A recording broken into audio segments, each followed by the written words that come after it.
Hi, welcome to Orozco's Lectures.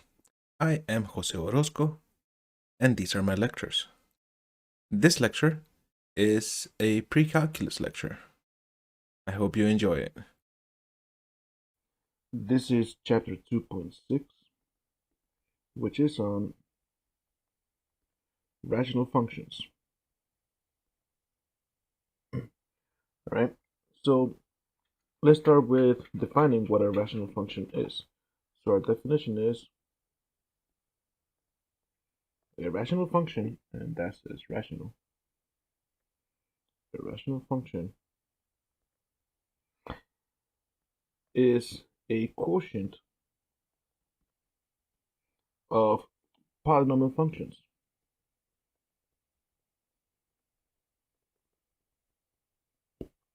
What I mean? Well, what we mean by that is that f of x is equal to something like n of x over d of x. Alright? Where each n of x and d of x are polynomial functions. In here, since it's a fraction, we have to say that the denominator cannot be equal to 0. And that essentially tells us how to find the domain, right? Wherever the denominator is not equal to 0. So let's do an example. So find the domain.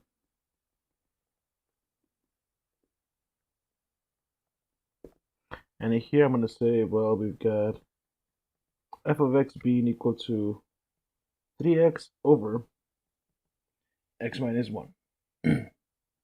All right, so in here, well, to find the domain, we're going to say, well, the denominator here cannot be equal to 0. So the domain is that x minus 1 cannot be equal to 0. So that tells us that x cannot be equal to 1. All right, so there we go. That's our domain. In interval notation, this is from negative infinity to 1, union 1 to infinity, not including 1. All right, but now, so we see that we cannot plug in 1, right? Because it's not part of our domain. X cannot be equal to 1. But what happens near 1? All right, so that's the next question here. What happens near x equals 1? All right. Well, let's see what can happen here. Let's see what happens from the left, and then we're going to see what happens from the right. All right, and what we mean by that, we're saying from the left of 1. So if we're looking at the number line, here's 1. The left is stuff that's smaller than it. The right is stuff that's slightly bigger. All right, so slightly smaller than 1, and we're trying to figure out what the function is doing as we approach 1. So in this table of values, let's see what happens when we plug in 0 0.5, 0 0.7, 0 0.9, and we're going to get closer and closer. 0 0.99, 0 0.999. All right, so we're getting closer and closer to 1. And I've already plugged this into the calculator ahead of time. And remember, here's our function, 3x over x minus 1. So if you plug in 0 0.5, what you actually end up with here is the value of negative 3. When you plug in 0 0.7, you get negative 7. All right, when you plug in 0 0.9, we get negative 27. When you plug in 0 0.99, so in here you can see the values are getting bigger in a negative way, right?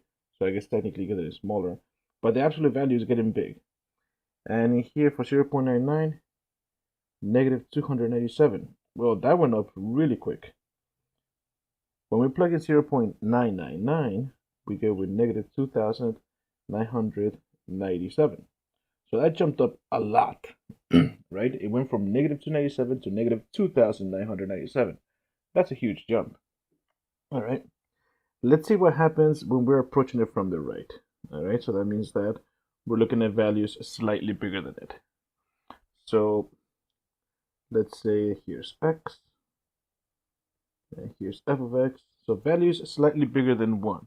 So we can say things like 1.5, but getting closer to 1, something like 1.3, get even closer, 1.1, even closer than that, 1.01, and we'll do one more, 1.001, all right? So in here, again, I've already plugged these values ahead of time into the calculator. So when we plug in 1.5 into our function here, we get the value of 9. When we plug in 1.3, we get the value of 13. When we plug in 1.1, we get the value of 33. So numbers are starting to get big pretty quickly. When you plug in 1.01, we get 303. And when we plug in 1.001, we get 3003. All right.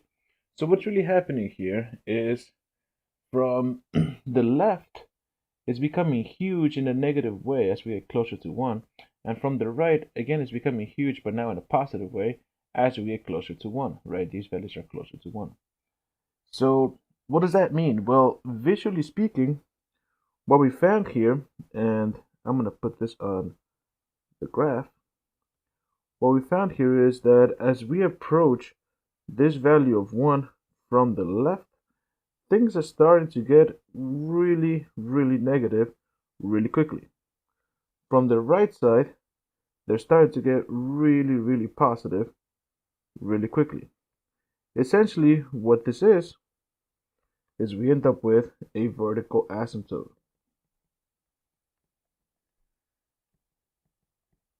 All right?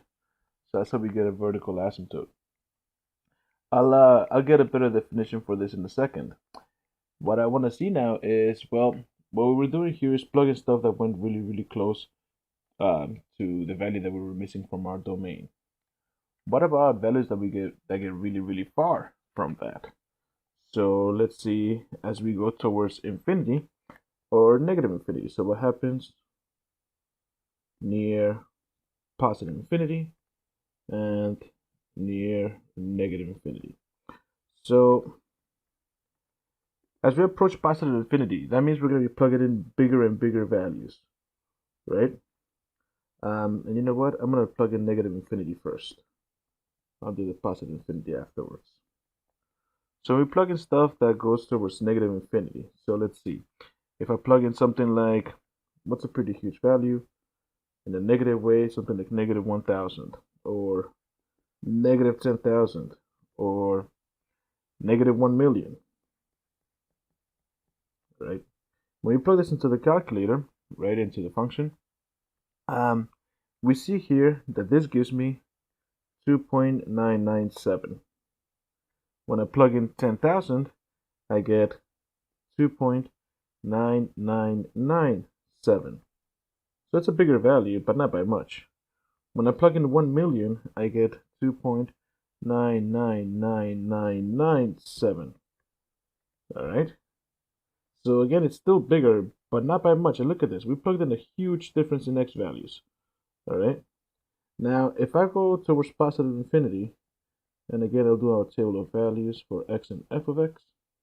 When I plug in something like 1,000 or 10,000 or 1 million, what ends up happening here is, well, I plug in 1,000, I get something like 3.003 with some stuff at the end. When I plug in 10,000, I get 3.0003. All right. When I plug in a million, I get 3.000003. So as you can see in both of these, as I go towards negative infinity, so as x goes towards negative infinity, our function, well, actually, let me do it this way. As x goes towards negative infinity, our function goes towards the value of 3. Similarly over here, as x goes towards positive infinity, our function is still going towards positive 3. This right here is what we like to call a horizontal asymptote. So what do I mean by that? So essentially, what this tells us, graphically speaking, is that we end up with something like this, all right? As x goes really, really far to negative infinity, we're starting to get closer and closer to 3, right? But we're coming So let me fix that. All right, let's do this. So that's going to be our horizontal asymptote. And as we go towards x equals negative infinity, we approach 3. But look at that, they're slightly smaller. So we come in this way. If we approach positive infinity, it's also approaching 3, but they're slightly bigger. So it's going to be over here somewhere. All right. Now, this is again our horizontal asymptote. All right.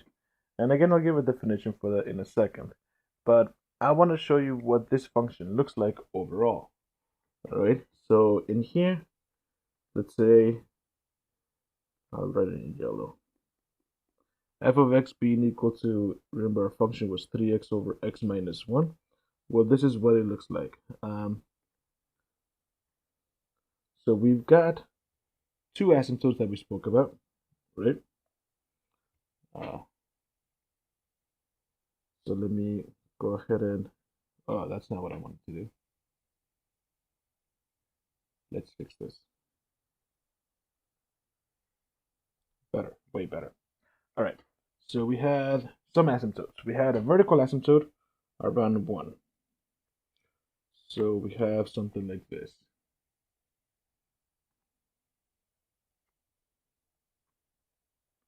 And by around 1, I meant exactly at 1, right? Because we had that the domain was x cannot be equal to 1. And then we had, so that's our vertical asymptote, x equals 1. And then we had a horizontal asymptote at 3. So y equals 3, that's our horizontal asymptote. And that's a 3. All right. So what else did we say? Well, we said that we had this, as we had x going towards negative infinity, we were approaching 3 from slightly smaller values, and over here we were approaching 3 from slightly bigger values. So we were gonna be approaching this spot and this spot. And then on the other side, for around the vertical asymptote, we're approaching over here towards positive infinity this way, and over here towards negative infinity. So, and what that gives us is we're approaching positive infinity this way and negative infinity that way. The other things that we should always sketch here is our intercepts, right? So what I'm going to do here is I'm going to solve for the intercepts over here on this side. So our x-intercept is when y is equal to 0.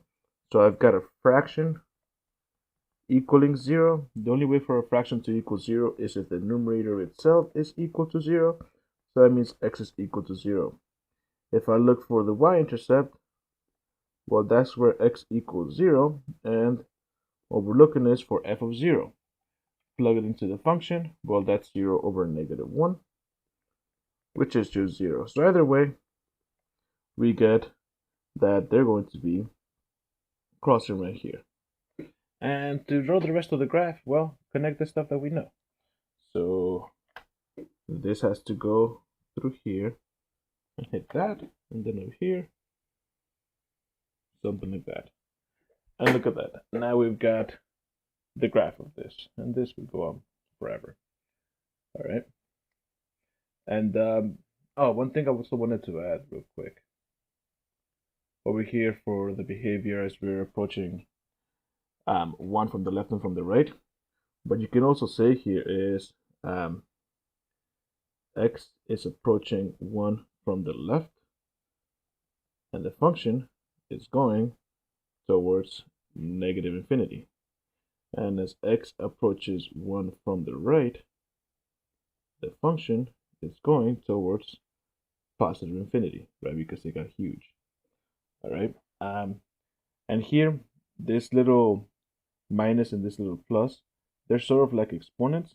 And what they're talking about is that, well, from the left, they're talking about smaller values than 1. So values to the left of 1, right? And here, for the right, we're talking about bigger values than 1, which is why we have that plus there. All right, so now let's go ahead and give a formal definition of a vertical and a horizontal asymptote. So vertical and horizontal asymptotes. So the line x equals a is a vertical asymptote, and I'm going to be reading vertical asymptote with just VA. So the line x equals a is a vertical asymptote of the graph of f when f of x goes towards infinity, or f of x goes towards negative infinity as x approaches a from either the right side or the left side. All right. So in general, we can just say as x approaches a somehow. So that's the definition for a vertical asymptote.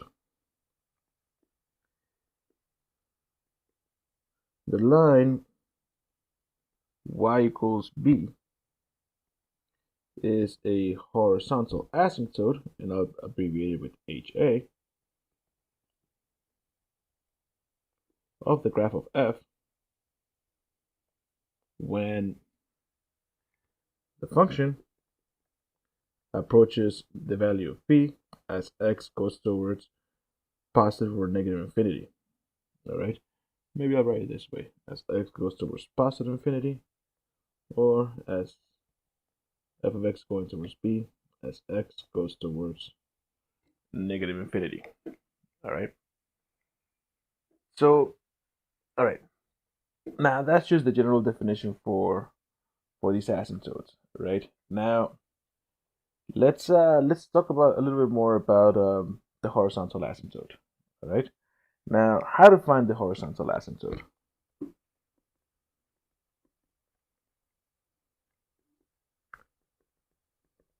All right, because in general here, and perhaps I'll scroll up to the previous example. Having to plug all these values to figure out that it's going towards 3, that's a lot of work. All right. Similarly, over here, we'll talk about how to figure out what's going on around the vertical asymptote without having to plug in all these values to figure out whether it's going towards negative or positive infinity. But right now, let's focus on how to figure this part out. All right.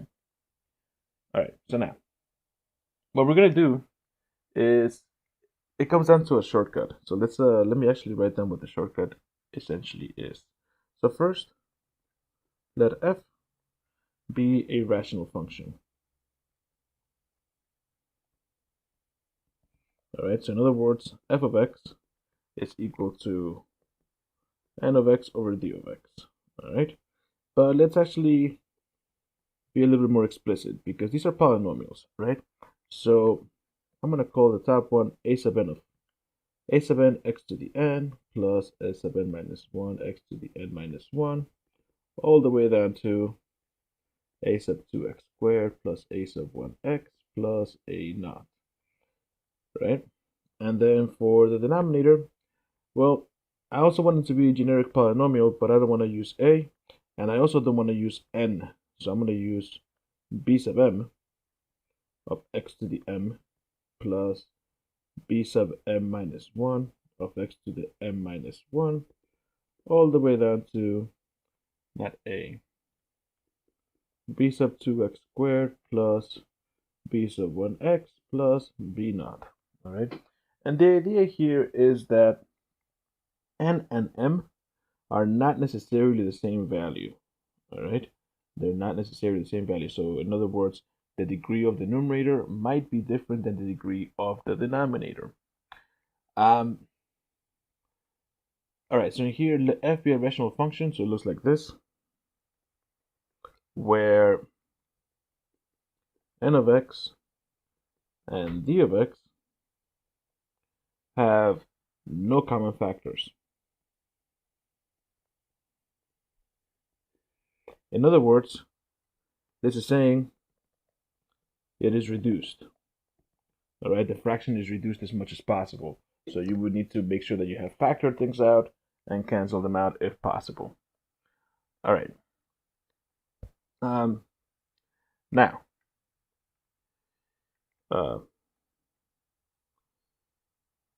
I should have said here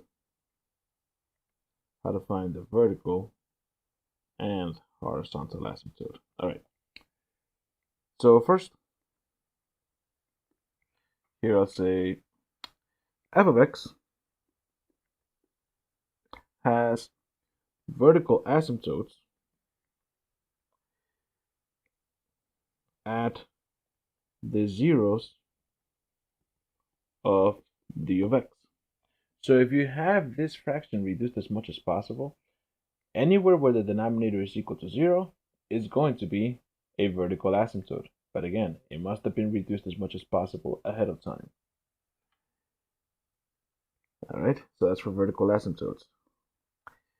For horizontal asymptotes, well, f of x has one or no horizontal asymptote.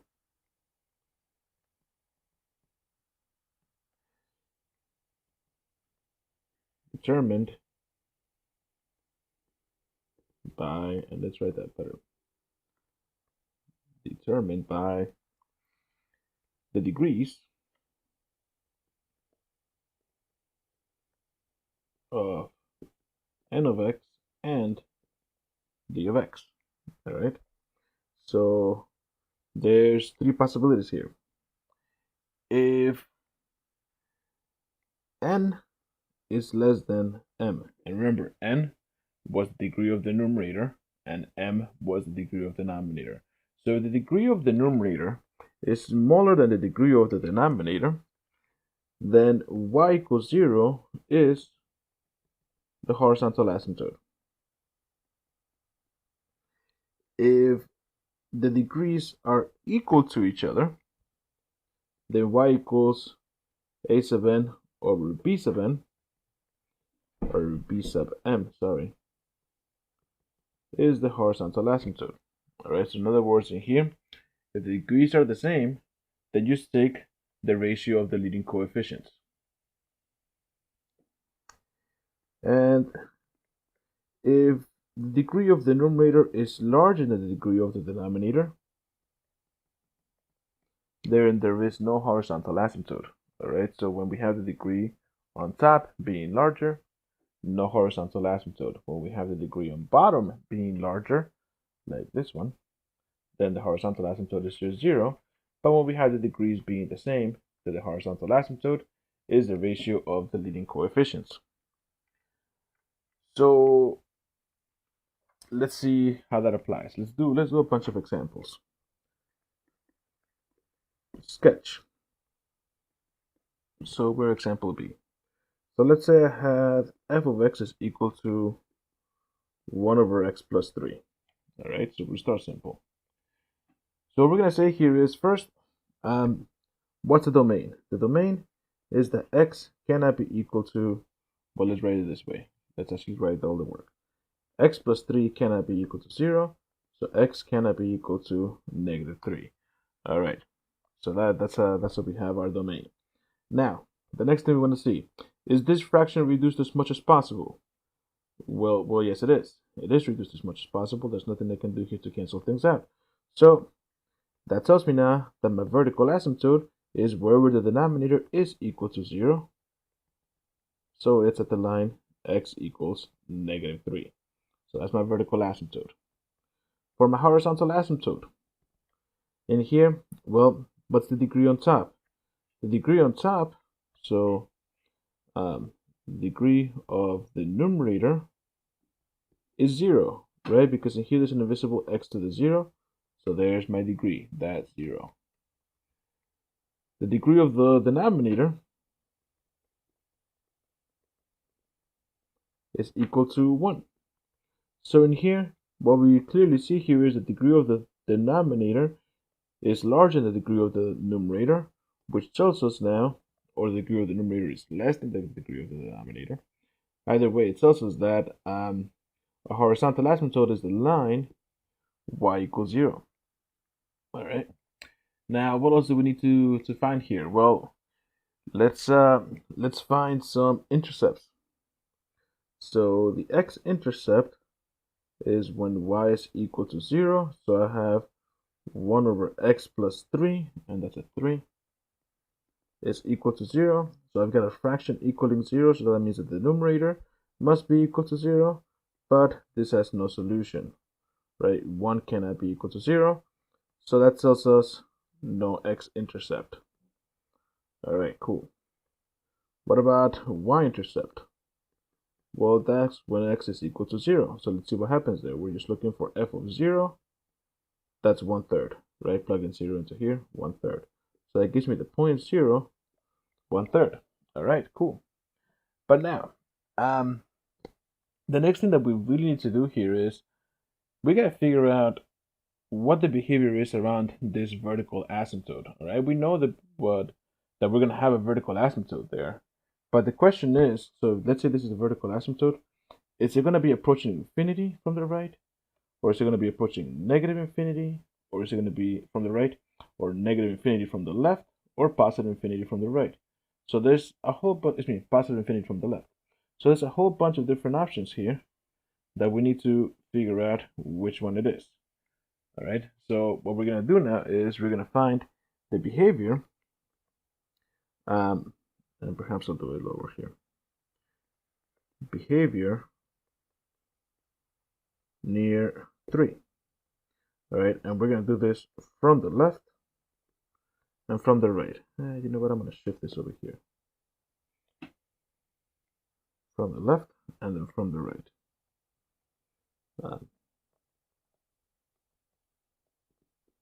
All right, so from the left, we're saying we have values slightly smaller than it. All right, now here's the thing. Since we know that this is going to be a vertical asymptote around, not around 3, around negative 3, sorry. So since we know we're going to have a vertical asymptote around negative 3, all right, or at negative 3, at x equals negative 3, we know that it's going to have to go to some sort of infinity. All right. The question is, what kind of infinity does it go to? Does it go to positive infinity or negative infinity? So what we're going to do is we're going to try some test values. So from the left of negative 3, we can test something like negative 3.1. All right. And then from the right, we're going to test something that's slightly bigger. So something like negative 2.9, right? That's from the right of negative 3. So let's see how that applies that. So we're going to do this, we're going to plug this into the function. So our function is 1 over x plus 3. Now, we're not actually going to plug it in to figure out the value, because all we care about here is the sign. We know it's going to go towards some sort of infinity. The question is what kind of infinity. So if I plug in negative 3.1 into here, well, on the top I have a positive value, right? 1 is just positive. On the bottom, if I plug in negative 3.1, well, negative 3.1 plus 3 is negative. Overall here is going to go towards negative infinity. From the right, plug in negative 2.9. So I have 1 over x plus 3. The top is still just a positive value. The bottom, negative 2.9 plus 3. Well, that's going to be a positive value as well. Negative 2.9 plus 3. So this is going to go towards positive infinity. So now I've got my behavior around my asymptote. So now we can go ahead and sketch this. And we have a lot of information here in order to sketch this. And let's have a nice straight line there. Cool. So what do we have? We have vertical asymptote at x equals negative 3. Okay. So at x equals negative 3, let's say here's negative 3. We've got our vertical asymptote, right? And I guess we can draw that slightly better. All right, so that's our vertical asymptote. X equals negative 3. And what else do we know? We had a horizontal asymptote. Our horizontal asymptote was the line y equals 0. So here's a horizontal asymptote, the line y equals 0. So our horizontal asymptote, y equals 0. And what else do we have? We had no x-intercept, but we did have a y-intercept at 0, 1/3. 0, 1/3, let's say it's right here. That's at the height of 1/3. Now, we know that from here, from the behavior, that from the left, it's supposed to go towards negative infinity. From the left of -3, it's supposed to go towards negative infinity. From the right, it's supposed to go towards positive infinity. So up here somewhere, right? And now, the other thing that we know is that we need to approach and get closer and closer to our horizontal asymptote. So how do we do this? Well, just make a curve that fits all the information that you've written so far. And there you go. That is our graph for f of x is equal to 1 over x plus 3. All right. Let's do another one. Let's say that I have, so this is example C now. Let's say that I have f of x is equal to 2x plus 3 over x plus 1. All right. And let's go through all the stuff. So we first need to find the domain. The domain is where the denominator is not equal to 0. So x cannot be equal to -1, right? Now, for our asymptote, so let's do the vertical asymptote first. Well, we have to make sure that this is reduced as much as possible. Well, in this case it is. There's nothing you can do to reduce this any further. So our vertical asymptote is just wherever the denominator is equal to 0. So x equals -1 is our vertical asymptote. Horizontal asymptote. Well, what you'll see here is that the degrees here, they're both degree 1. So because they're both degree 1, a horizontal asymptote is the ratio of the leading coefficients, right? There's an invisible 1 here. So it's just 2 over 1, which is 2. What else do we need to find here? Some intercepts. So the x-intercept is when y is equal to 0. So that means that we have 2x plus 3 over x plus 1 is equal to 0. So I've got a fraction here equaling 0. So that means that 2x plus 3, the numerator itself, must be equal to 0. So x is equal to -3/2. All right, so that is our x-intercept. Our y-intercept. Our y-intercept is just simply when x is equal to 0. So we're looking for f of 0. Plug in 0 into here. I get simply just 3, right? 2 times 0 plus 3, 0 plus 1. So 3 over 1 is just 3. So this gives me the point 0, 3. And this gave me the point -3/2, 0. The last thing that I need here before I can start sketching is our behavior around our vertical asymptote. So behavior near x equals 1. And we're going to do this from the left and from the right. And that's supposed to say right. And from the left, we mean something smaller than -1. So something like -1.1. And what happens when we do that? And again, we're going to look at this as it applies to our function. So we have 2x plus 3 over x plus 1. And the idea here is we want to see what would this go to. So on the bottom, plug in -1.1. -1.1, well, that's going to give me a negative value. On the top, 2 times -1.1. 2 times -1.1 would be -2.2. And then -2.2 plus 3 is a positive value. So over here, this goes towards positive infinity. Remember, we already know that because it's a vertical asymptote, it's going to go to some sort of infinity. The question is it positive or negative? And now from the right, something slightly bigger than -1, so something like -0.9. And let's see what happens there when we plug it into 2x plus 3 over x plus 1. Well, -0.9 plus 1, well, I'm going to end up with a positive value there. Again, I don't care what value, I just care that it's positive. 2 times -0.9, that's going to be -1.8. -1.8 plus 3 is a positive value. So in here, I end up also with a positive value. Positive infinity. Oh, look at that, I messed up over here. Positive over a negative isn't positive. Positive over a negative is negative. There we go. All right, that's fixed. Crisis averted. Now, let's put all this information into the graph now. All right. So let's see what we can do here. Let me just set up my graph.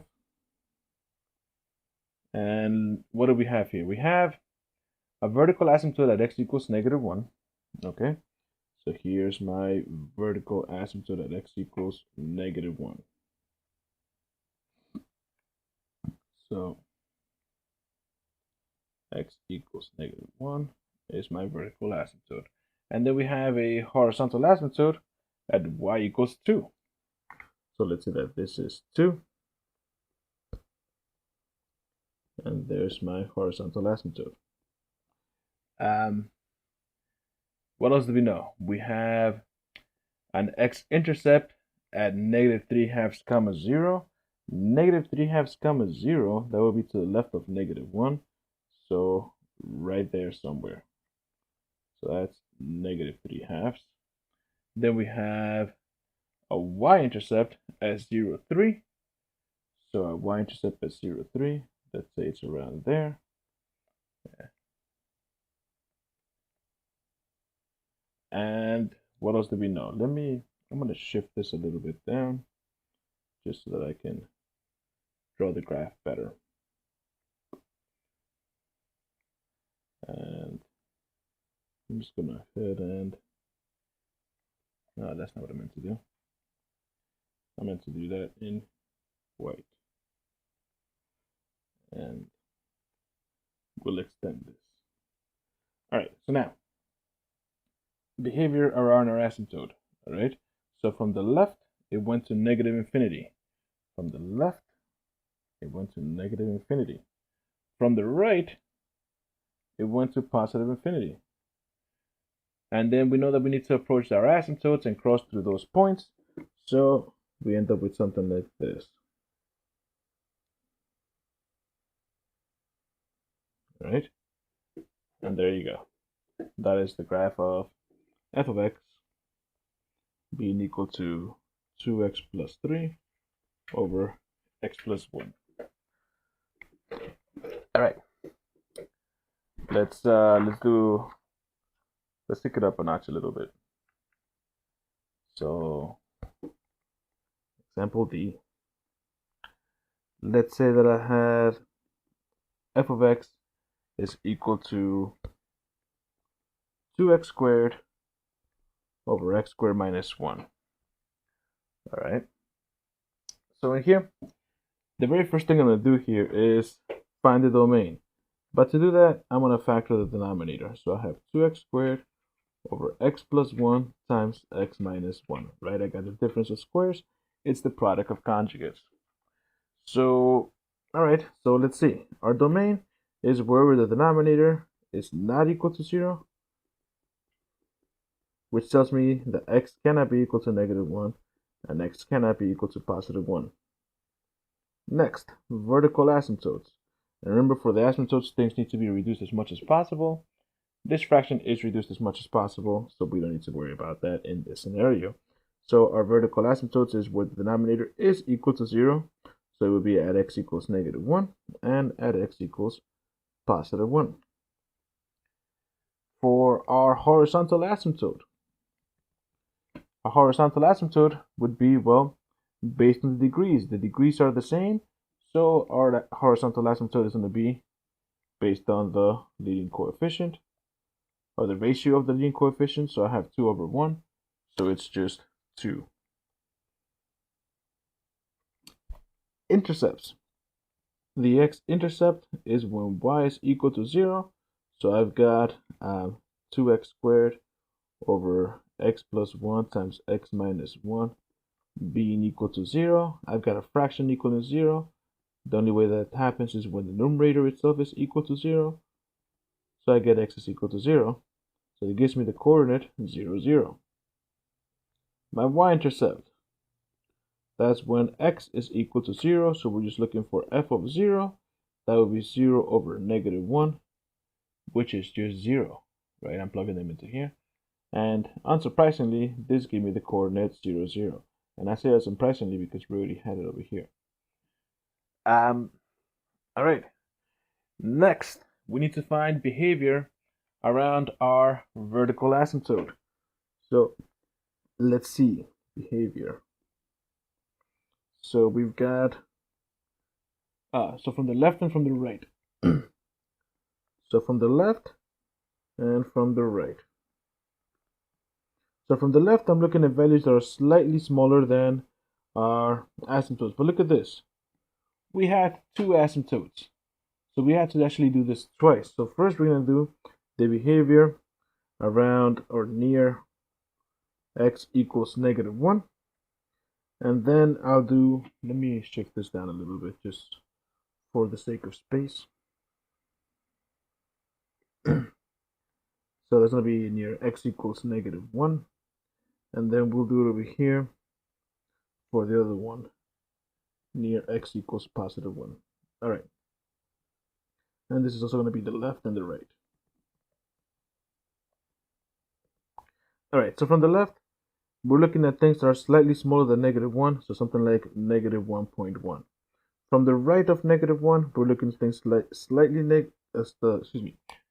larger than negative 1, so something like negative 0.9. Around 1, we're looking for things slightly smaller for the left, so something like 0.9. And for the right, something slightly larger, so something like 1.1. All right, and we're plugging all of these into the original function. Well, I'm going to do it into the factored version. So we have 2x squared over x plus 1 over x minus 1. All right, 2x squared over x plus 1 times x minus 1. All right, so in here,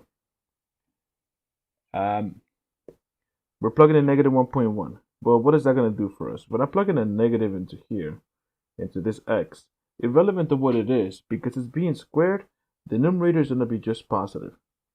Now, on the bottom, negative 1.1 plus 1, that's negative. Negative 1.1 minus 1, that's also negative. So I end up with positive over negative times a negative. Overall, it's positive infinity.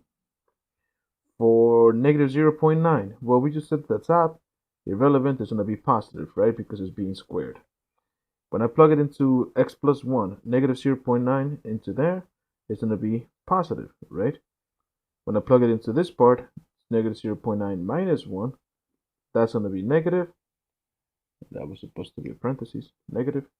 So overall, I have positive over negative, which is just negative infinity. For the left of 0.9, and again, I'm just plugging in these numbers over here. So the left of 1, we're plugging in 0.9. So again, for the numerator, irrelevant, it's being squared, so it's always positive. For the denominator, 0.9 plus 1, that's positive.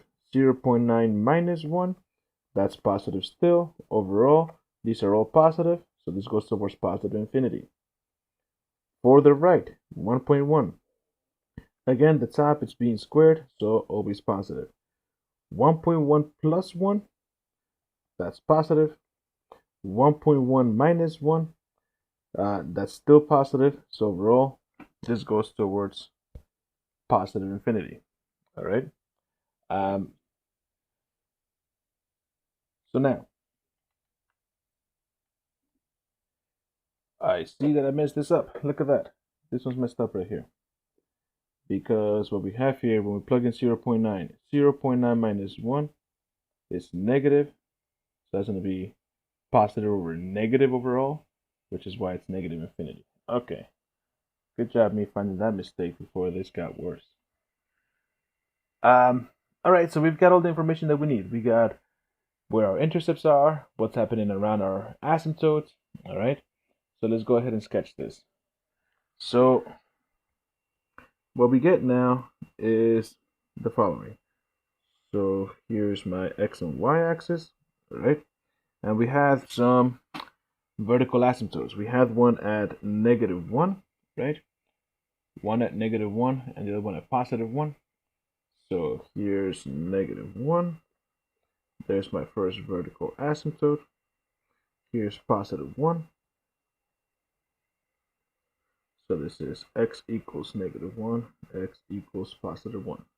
And then we had a horizontal asymptote of y equals 2. So let's go ahead and draw that. All right, that's going through 2. So that's our horizontal asymptote of y equals 2. And these were vertical asymptotes. All right, what else do we know? Well, we've got all the behavior that we need. Well, actually, we also have some intercepts. Let's get those intercepts in first. We had it, well, they're both the same intercept at 0, 0. Okay, 0, 0. Now, before I continue here, I want you to think of something about, or realize something about this x-intercept, all right? It came from this 0, right? Notice here that this 2 tells us that we have multiplicity 2, all right? It's multiplicity 2. So if you recall, the multiplicity, when it was even, it meant that it was on a bounce. When the multiplicity is odd, it means it crosses. So in here, because it's even, we're going to bounce on this x-intercept, all right? So let's see how that plays into here. But first, let's look at the behavior. So from the left of -1, we went to positive infinity. From the right, we went to negative infinity. So from the left, we go to positive infinity, right? And from the right, we're going to go towards negative infinity. And then near 1, from the left, we're going towards negative infinity. From the right, we're going towards positive infinity. From the left, we're going towards negative infinity. From the right, we're going to go towards positive infinity. And look at that. So far, this makes sense for our asymptote. Excuse me, not for our asymptote, for the multiplicity, right? Because we need to start here somewhere, hit this, bounce, and then go down here. And there we go. That's how we get that part. For this part over here, well, we know that it cannot hit the x-axis anywhere else, and we know we need to get closer and closer to 2. So what we're going to get now is this thing just goes this way, and this thing just goes that way. And there we go. That is the graph of our function of 2x squared over x squared minus 1.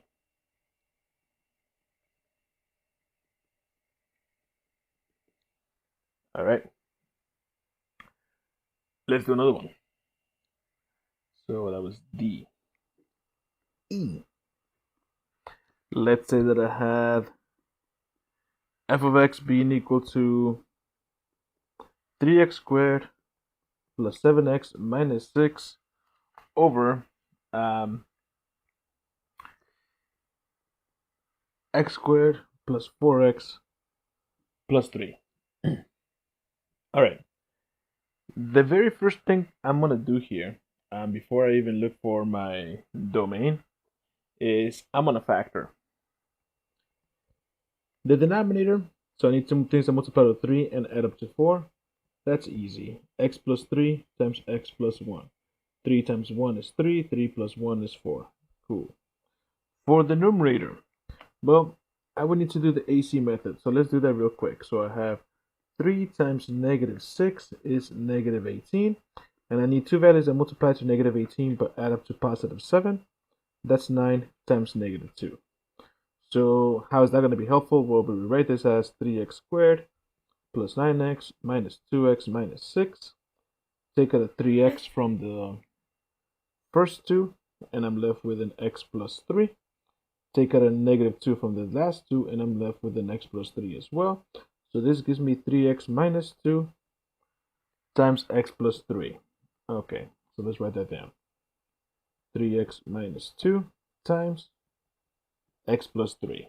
All right. So I'm going to erase all this side work now. Now, the next thing I'm going to do here is, before I go any further, I'm going to figure out my domain. My domain here is wherever the denominator is not equal to 0. So x plus 3 times x plus 1 cannot equal to 0. So x cannot be equal to negative 3, and x cannot be equal to negative 1. That's my domain. The next thing I'm going to do is look for my vertical asymptotes. So vertical asymptotes. The vertical asymptotes, if you recall, we needed to make sure that our function was reduced as much as possible.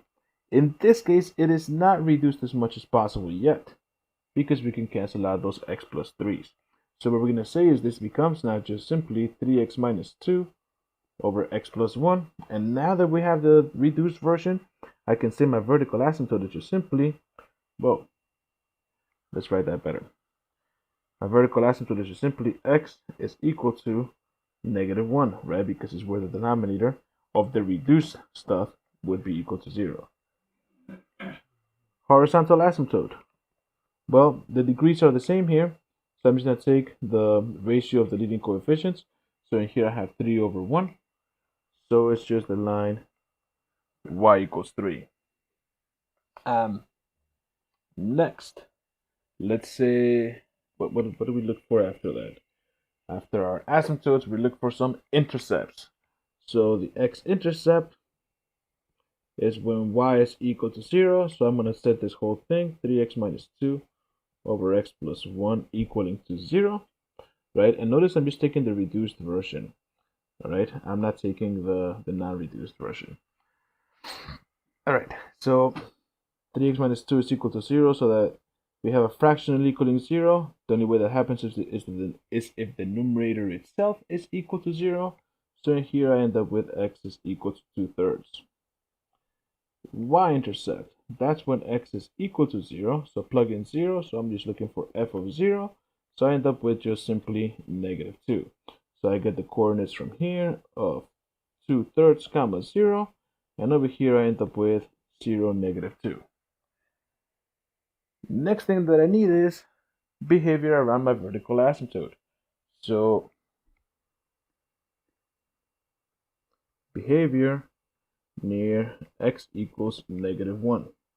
And we're going to do this from the left and from the right. All right, so from the left, I'm looking at values slightly smaller than negative 1. So something like negative 1.1. From the right, I'm looking at values slightly smaller, slightly larger than 1. So slightly larger than negative 1. There we go. So negative 0.9. And what does that give us? Well, what was our reduced thing? 3x minus 2 over x plus 1. So we're going to use 3x minus 2 over x plus 1. And all we care about here is the sign. If I plug in negative 1.1 into the bottom, negative 1.1 plus 1 would be negative. If I plug it into the top, 3 times negative 1.1 would be negative 3.3. Negative 3.3 minus 2 is still negative. So negative over a negative is positive.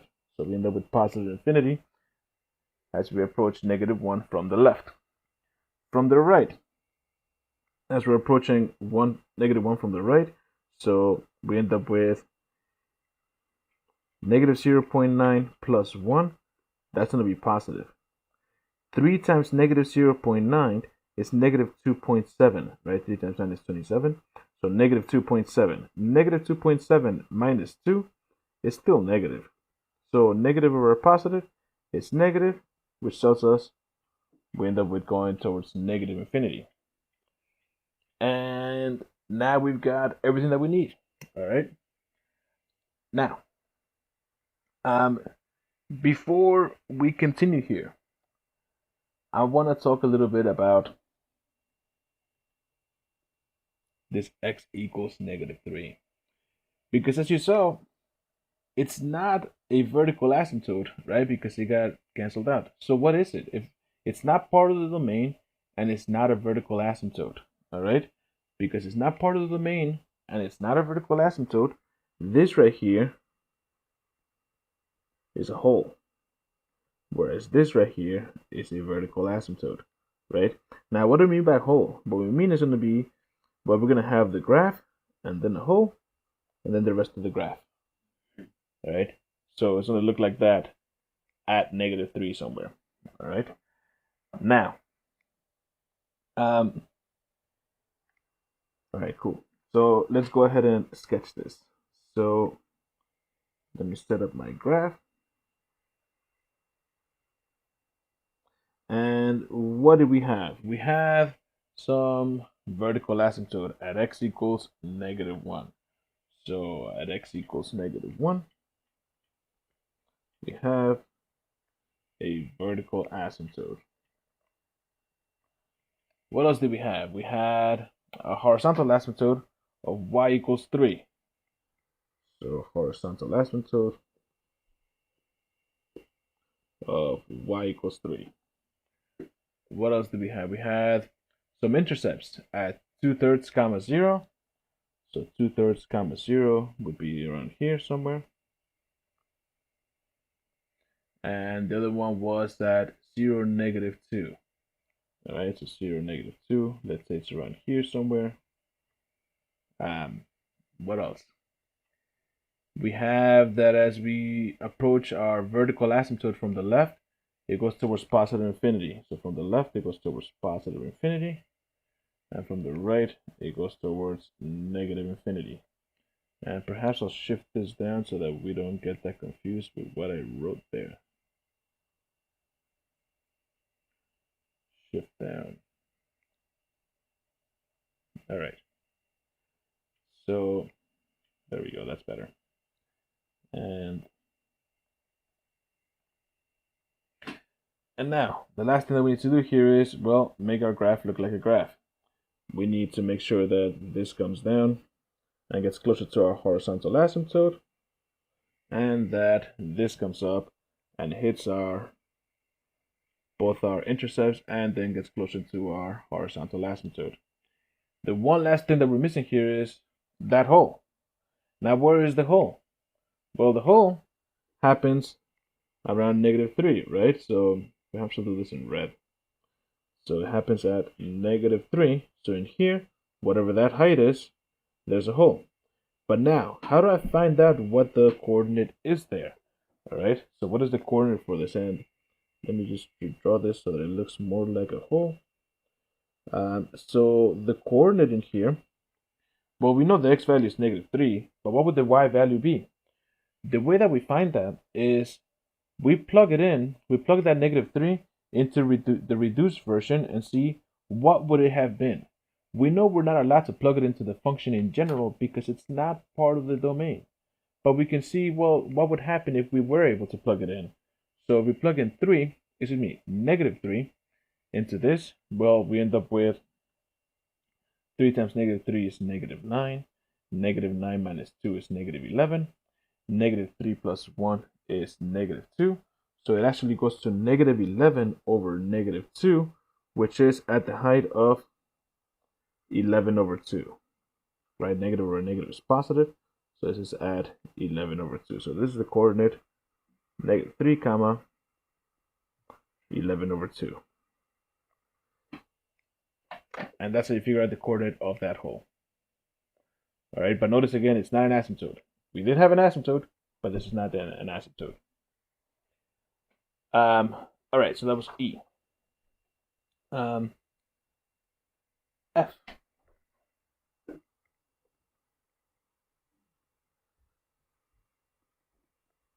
Well, I should start with F, and then give you f of x being equal to, let's do 3x over x plus 2 squared times x minus 1. All right. Now in here, I already gave everything factored to you, but right away you see that the degree of the top is just 1, The degree of the bottom is 3. How come? 2 plus 1 is 3. So degree on bottom is bigger, so we know how that's going to work out. So let's see. Our domain is x cannot be equal to -2 and x cannot be equal to +1, right? Because that's what makes the denominator 0. Our vertical asymptotes, well, this is already reduced as much as possible, so we know they're going to be at x equals -2 and x equals 1. Our horizontal asymptote, we already said something about that. The degree on top is smaller than the degree on bottom, so the horizontal asymptote is simply y equals 0. Our intercepts, our x-intercept is when y is equal to 0. We've got set this whole thing equal to 0, but that's a fraction equaling to 0. So how can you set the numerator being equal to 0? So x is equal to 0. Our y-intercept, that's when x equals 0. So plug in 0 into here. So I'm looking for f of 0. On top I get 0. On bottom I get 2 squared, which is 4, times -1. So -4. But it's still just 0. So either way we get the coordinate 0, 0 for both our x and our y-intercept.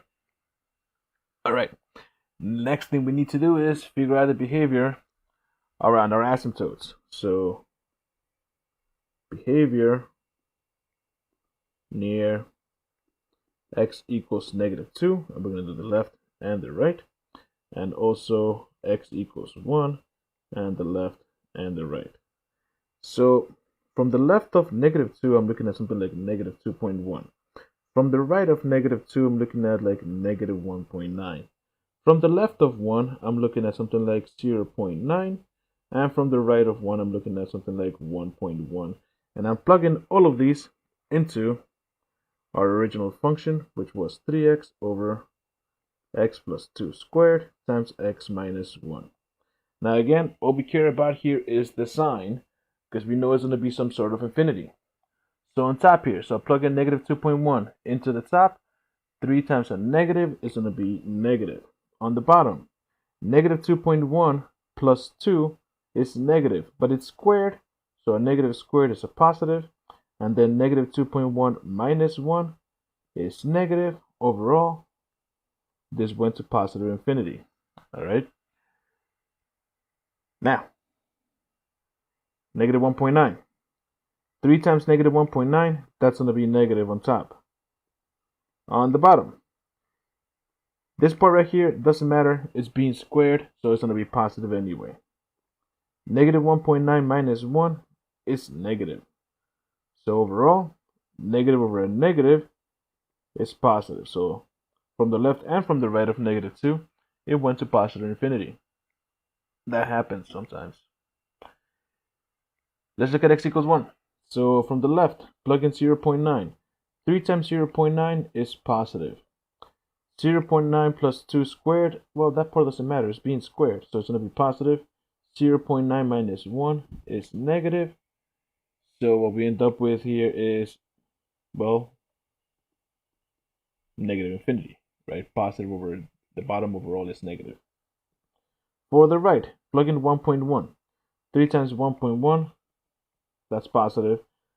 This parentheses we already said that's going to be positive no matter what. But the other one, 1.1 minus 1 is positive. So overall, this is positive infinity. So let's go ahead and sketch everything we just spoke about there. All right. So keep scrolling. Let's go ahead and draw this. And what is it that we have here? We have a few things. We have 2 vertical asymptotes at -2 and at +1. All right, so here's -2 and at +1. All right, and that was supposed to be more vertical. Let's try that better. Yeah, that's way better. Let's cut that out. All right, so, and that is at +1. Now, what else do we know? We had a horizontal asymptote of y equals 0. Okay, so here's our horizontal asymptote of y equals 0. We know behaviors, we know some intercepts. All right, so we have intercepts. We have intercepts at 0, 0. By the way, look at this. We're touching the horizontal asymptote. You may or may not recall, but in general, you're not allowed to touch vertical asymptotes. Horizontal asymptotes, you're definitely allowed to cross, all right? You cannot cross vertical asymptotes, but you can cross horizontal asymptotes, all right? In this case, it's happening exactly that way. All right. What else are we going to do here? Well, we have some behaviors from the left of -2. We've got to go into positive infinity, as well as from the right. So we have both of these are going towards positive infinity. From the left, we're going to, around 1, we're going from negative infinity and then positive infinity. So negative infinity and then positive infinity. And the last thing we need to do here is connect whatever we have to do and make sure that the horizontal asymptote looks like a horizontal asymptote. So this part goes up here, it comes down, and it goes like that. This part over here to the left, similar, it just does something like that, right? But now, what about on the, oh, let's fix that. What about on the inside? What happens here in the middle? Well, we gotta start up here and down here and cross through here. So what is that gonna look like? Well, it's gonna do something like this. And there you go. All right. So that's that function. Cool. So that was example F. Now, one last thing I want to talk about here is slant asymptotes. All right.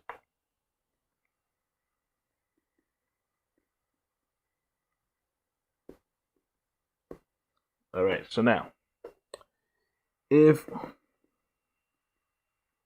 the degree of the numerator is exactly one more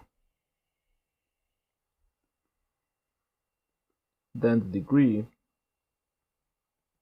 of the denominator,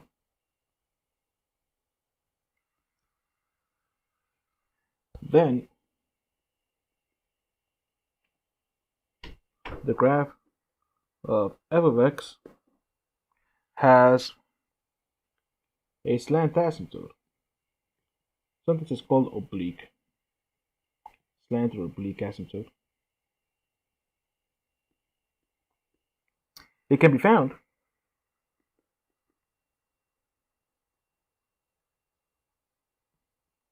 by doing long division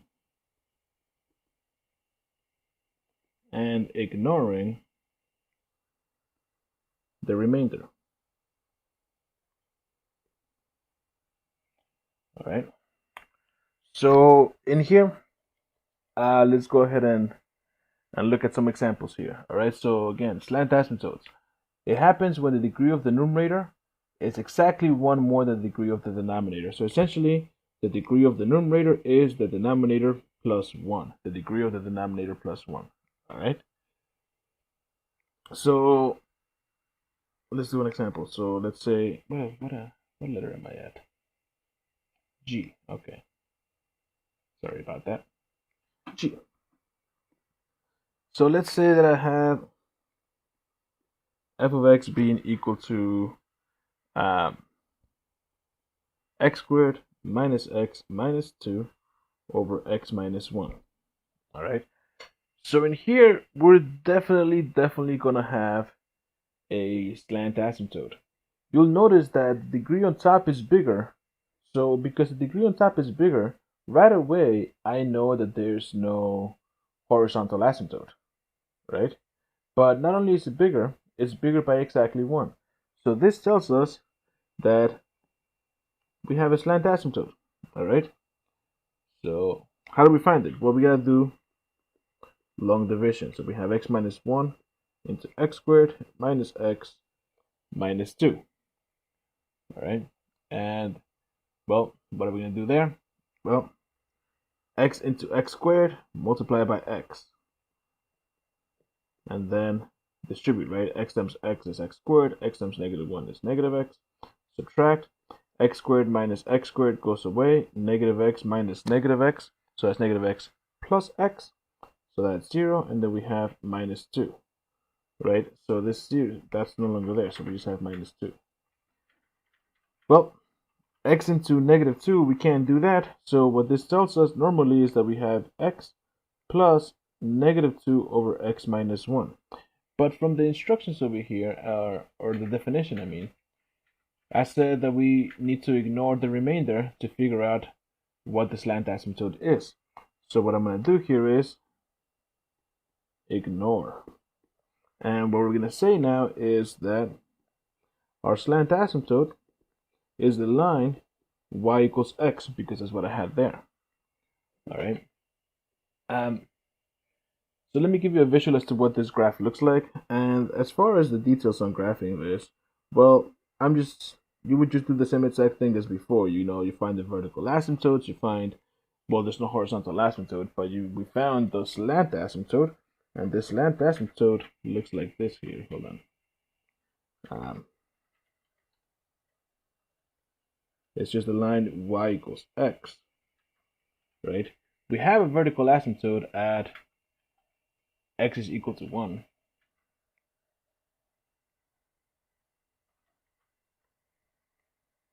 Right? And essentially what we end up with on this one, by putting everything together, it looks something like this.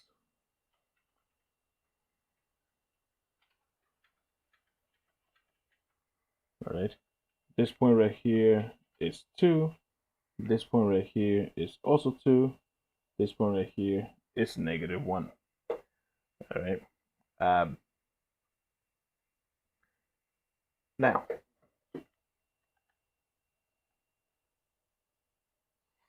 let's find the slant asymptote for a different one. All right. So that was G. So H. So here we have something like f of x is equal to, let's do x plus 1 cubed over 2x squared plus 9x plus 7. All right. The very first thing we need to do here is we gotta make sure that we factor out the denominator. All right. So because we want to make sure that these things are reduced as much as possible. So 2x squared plus 9x plus 7. If you do the AC method, you will see that we get 2x plus 7 times x plus 1. All right. And you can check it, right? 2x times x, that's 2x squared. 2x times 1 is 2x, but then 7 times x is 7x. So 2x plus 7x is how we get that 9x, and then 7 times 1 is 7. So that's the factorization here. Now this would just become now, by reduction, x plus 1 squared over 2x plus 7, right? So clearly the degree on top is bigger than the degree on bottom, which would tell us there's no horizontal asymptote. But it's the degree on top is bigger than the degree on bottom by exactly 1. So that tells us there is a slant asymptote. All right, and how do we find it? Well, we need to do long division. So we're going to say 2x plus 7 into x plus 1 squared. But that's not how we divide polynomials. We need to have the expansion of that. So x squared plus 2x plus 1. All right. Now in here, well, to go from 2x to x squared, well, we actually had to multiply by 1/2 x. 1/2 x times 2x is x squared. 1/2 x times 7 is 7/2 x. Subtract. X squared minus x squared goes away. 2x minus 7/2 x. Well, 2 is the same thing as saying 4 over 2. Right? So I really have 4/2 minus 7/2. That's 3/2 x. Excuse me, that's negative 3/2 x. And then we have that plus 1. And now to go from 2x to negative 3/2 x, well, then multiply by negative 3/4. All right, negative 3/4 times 2 is, negative 3/4 times 2x is negative 3/2 x. Negative 3/4 times 7 is negative 21/4. And then subtract. Negative 3/2 x minus negative 3/2 x goes away. 1 minus negative 21/4. Well, recall that 1 is the same thing as saying 4/4. So I got 4/4 plus 21/4. That's going to be 25/4. But in here, this remainder, I don't care about it. I don't care about it because this up here is what I care about. My slant asymptote is going to be just simply the line is y is equal to 1/2 x minus 3/4. All right. Now I want to give you a visual of this one as well, so you see what this would look like. And I'm just going to give you the quick visual, but the details of all these things, well, you already know how to find them because we've got the slant asymptote of y equals 1/2 x minus 3/4. So I've got a negative y-intercept, but I've got a positive slope. Negative y-intercept, positive slope. That would look something like this. All right. That is the line 1/2 x minus 3/4. This is y equals 1/2 x minus 3/4, where this point right here is negative 3/4. All right. And then as far as how the rest of this graph would look like, well, there's a vertical asymptote at negative 7/2. So at negative 7/2, there would be this vertical asymptote. And we've got an x-intercept at negative 1. I get that from here. But look at that. So we have x plus 1 squared equaling 0. So x equals negative 1. That's how I'm getting my y-intercept. My x-intercept. But notice that this is of multiplicity 2. So it's actually going to bounce off of there.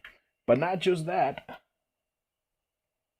It's not part of our domain from the very beginning. Right here we would say the domain is x cannot be equal to negative 7/2 or negative 1. So it's not part of our domain, but it got canceled out. So that means that this is going to be a hole. But at that hole, it would normally be an x-intercept of multiplicity 2. So there's going to be a hole at that x-intercept, and it's going to have multiplicity 2, which means that the graph is going to bounce off of there. All right. And I just go ahead and draw the rest of this. It looks something like this. As far as how I found the behavior around the vertical asymptote, we know that we just need to test values to the left of negative 7/2 and to the right, and you would see that it looks something like this. So this graph, let me take that out of there. That's what the graph would look like. All right, something like that. So, all right, that concludes 2.6. All right. All right. Wasn't that fun? If you think I made a mistake somewhere, you're probably right. Tell me all about it in the comments. If you feel you learned something from me in this video, hit the like button, hit the subscribe button, but more importantly, share it. Share this video with your classmates. And remember, you don't have to like math in order to be good at it. But you do have to be good at it. I am Jose Orozco. Goodbye.